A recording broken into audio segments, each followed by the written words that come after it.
You have to be careful of two people in your life. One is your biological father, because your biological father tells you your history, where you've come from. The second is your spiritual father. Your spiritual father shows you your future, where you are going, and directs you. These two people, you have to be very careful how you handle them, what you say about them, how you deal with them, no matter how gifted and anointed and the revelation you walk in. I'm just telling you, giftings and anointing and revelation doesn't make you a spiritual father. No, a biological father. It doesn't matter how much wealth you have, you can never become a father and make your father a son, whether spiritually or physically. It can't happen. You can't change it. It is what it is. And it's time that people begin to understand implications.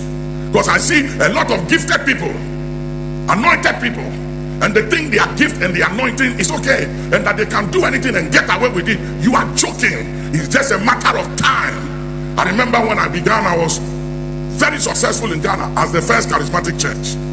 And I was having a problem with my spiritual father, Archbishop Idahosa of blessed memory. Ora Robert came to Ghana. We filled the stadium during those days. Huge. Inside, everywhere was packed. It got into my head. When I saw the numbers, it got into my head. I was very young at that time.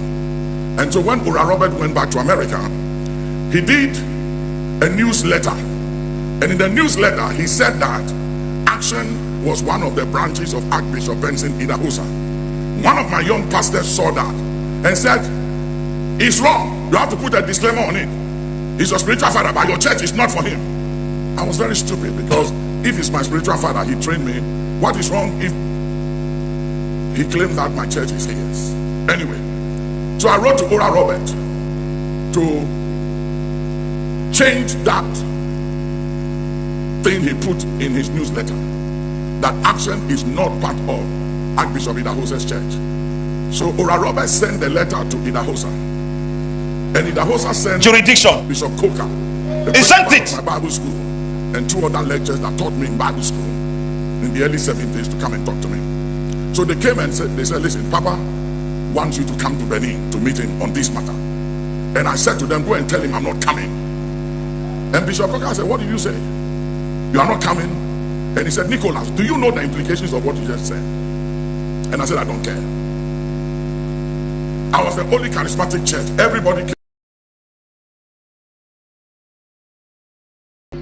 And one day, I went to London, and somebody told me that Archbishop Idahosa was coming to London. He was speaking in Kensington Temple. So I cornered him. And when he stepped out of the car coming in, I fell on the ground. And I said, mercy! Mercy! Mercy! Somebody scream, mercy! And you know what he said? He said, young pastors, be careful with the battle of headers. God gave it to me as I was getting ready for this. He said, teach